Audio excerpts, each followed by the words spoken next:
America में हुए वैश्विक धर्म सम्मेलन में स्वामी विवेकानंद जी भाग लेने के लिए गए हुए थे। तभी वहाँ पर कुछ लोगों ने उनका मजाक उड़ाते हुए कहा कि अरे, ये आपने कैसे वस्त्र पहने हुए हैं।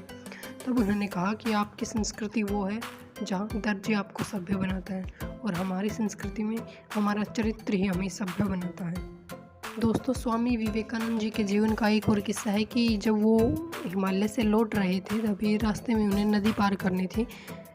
वो नाव की प्रतीक्षा करने लगे। इतने में ही दूसरे साधु आकर के बोले कि क्या आप इस नदी को तैरकर पार कर सकते हैं। स्वामी विवेकानंद जी ने कहा नहीं।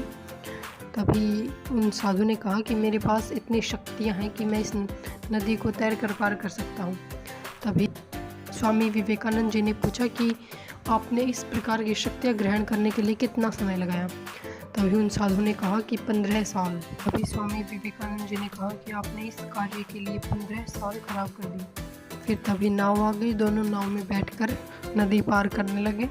नदी पार करने के पश्चात स्वामी विवेकानंद जी ने कहा कि अगर यही समय आप जनता की भलाई में लगाते तो आप पूरी दुनिया में जाने जाते, पहचाने जाते और हमारे समाज की भी उन्नति होती।